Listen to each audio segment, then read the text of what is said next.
What's good with YouTube? Y'all already know Big Flaco with the convict's perspective, and I'm gonna smash, dash, slide on through with a little bit of energy.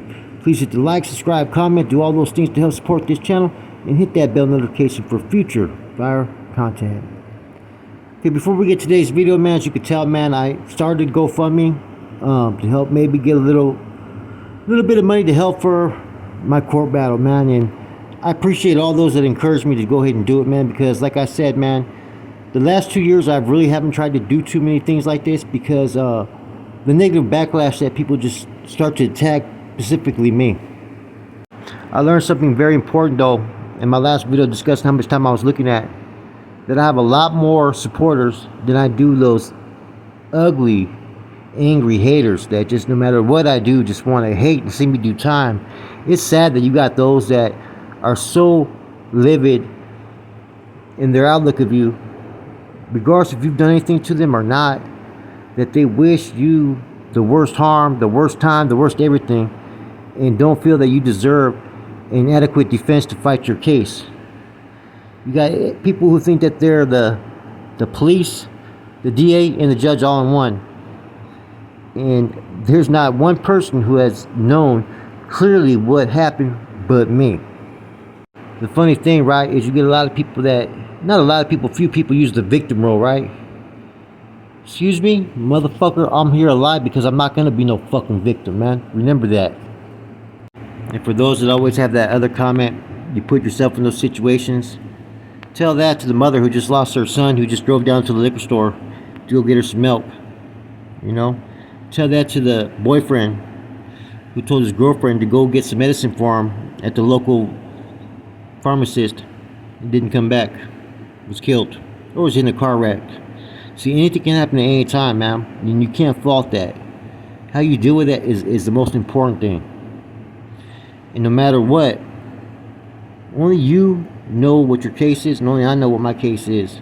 Therefore, only I know what I'm willing to fight, and if it's worth a worthy fight. I'm gonna post a GoFundMe in the description. And it's true, man. If everybody, or at least half the subscribers, pitch in $1 or $2, we could get close to what the goal is, the minimum goal. I'm guaranteed it's probably going to cost more in trial. Okay, I guarantee that. But I put a little minimum as a goal, and there's a lot I have to figure out for myself as well. So it's up to you. I appreciate anybody that does contribute. You don't have to. We are a community, and it's been a while since I've been able to get back to the community. It's been a while since anybody's given back to the community that, you know, like I said, we all share. For me, this is the future of my life. That may not be important to some of you, but I hope some of you value that, because I value each and every one of you. Now, apparently the California Department of Corrections and Rehabilitation is investigating an incident that occurred at California Health Care Facility, which I believe is basically in Stockton, if I'm not mistaken, right? A facility-wide search, right? During this time, 2 correctional officers were assaulted by inmate Brandon Keene while attempting to handcuff him. Keene used a weapon in the attack, injuring one officer twice and another's hand. A third officer was also injured. Now, apparently, all the officers had to go get medical treatment, and Keene had to get medical treatment for minor injuries. Now, Keene is a 39-year-old who has a criminal record with multiple convictions from Riverside County from offenses including theft, burglary, vandalism, assault, and arson. Now, apparently, while serving this sentence, he's committed numerous crimes, including a murder case where he assaulted another inmate with a deadly weapon. The San Joaquin County's District Attorney's Office will be filing attempted homicide in this case. You know what's interesting about this individual, Brandon Keene, right, is when he first started committing these offenses, they were small charges like, you know, battery, vandalism, and then it got deeper and deeper to then, you know, murder, mayhem, and now stabbing 2 correctional officers here. You see at these state facilities, right, kind of reminds me of places like, you know, CMF medical facility in Vacaville. Then you had CMC East, Corcoran. These were all institutions that basically were healthcare institutions where they had either medical or mental. And see, I remember back then they had the medical on one yard, the mental on the next yard. Okay, but the mental cases, man, those a lot of times are the ones that are really quick to assault staff more often than not.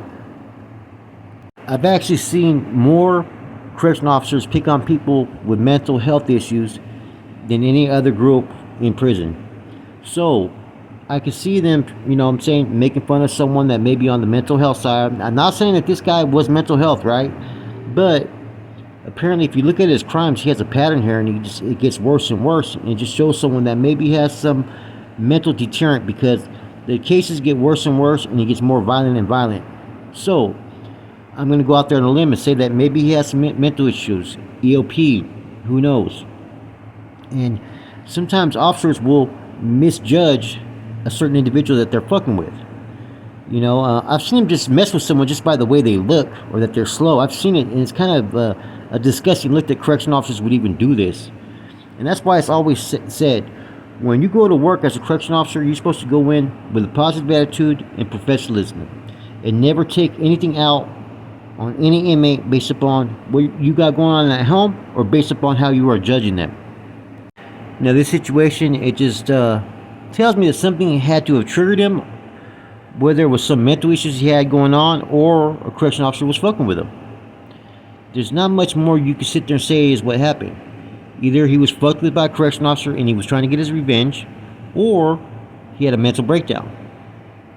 Now, I have a friend that works for the Department of Corrections in Arizona as a counselor, right? A drug counselor.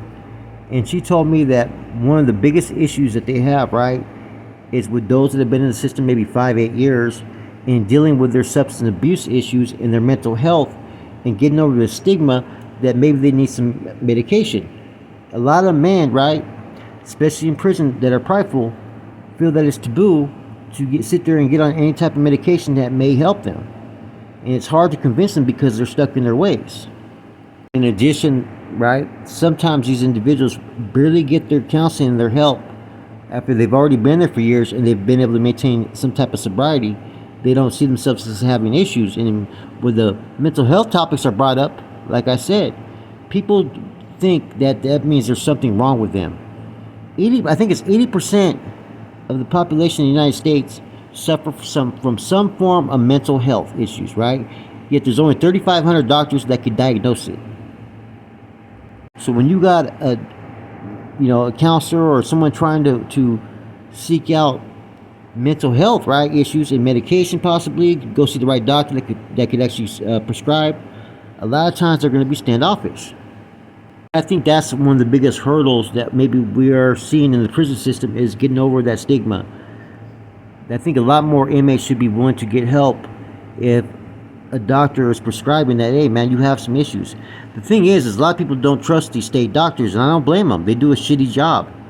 They don't make you feel comfortable. They you got to be strapped down and treated like an animal just to be treated. So it's hard to sit there and trust anybody that's going to sit there and help you with your mental health, when you already know how prior counselors and doctors and whatnot have acted in the past.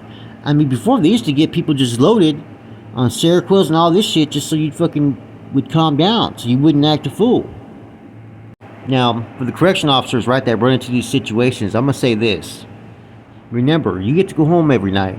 Make sure that when you come to work, that you do go home every night. Don't create an issue that doesn't need to be created. Don't stereotype based upon the fact of how someone looks. And don't push buttons on individuals that you may think that are weaker individuals, because you never know. That may come back to bite you in the ass. And it's not a good look, especially from other inmates that see this. Now, if you guys have noticed, there's been a lot more assaults that have happened on prison guards in the last 6 months. Something's going on, that some new procedure or whatnot must be taking place, that people aren't feeling comfortable. Because once again, this happened during searches too, guys. You remember the big riot that happened, where the few correctional officers got hospitalized? That was during searches as well. So maybe they're going a little bit overboard in these searches. I don't know. It has to be something. Now, it must be noted that the attack by Brandon Keene occurred when he was being put in handcuffs, allegedly. This is what the officer is saying. Now, also, this facility is past capacity as far as inmates, 2,900 inmates, when it was meant to hold only 2,500. So there's two things that the CDCR should be doing. One, they shouldn't be overpopulating a prison, because it's going to bring more violence. And two, I still think some of the main issues for inmates services would have to be mental health, because mental health is one of the biggest issues, and sometimes the mental health issues are created there in prison. Anxiety, PTSD, and just being exposed to violence on a day-to-day basis, and just the stress sometimes of not knowing what's going to happen from one day to the next. Anyways, man, once again, I'm going to post the GoFundMe link in the description for you guys, man, if you guys are willing to help and assist. I appreciate it, man. I got a long battle ahead of me, man, but I got to start now. I got to get this in motion. With that said, your boy Flaco, I'm gone.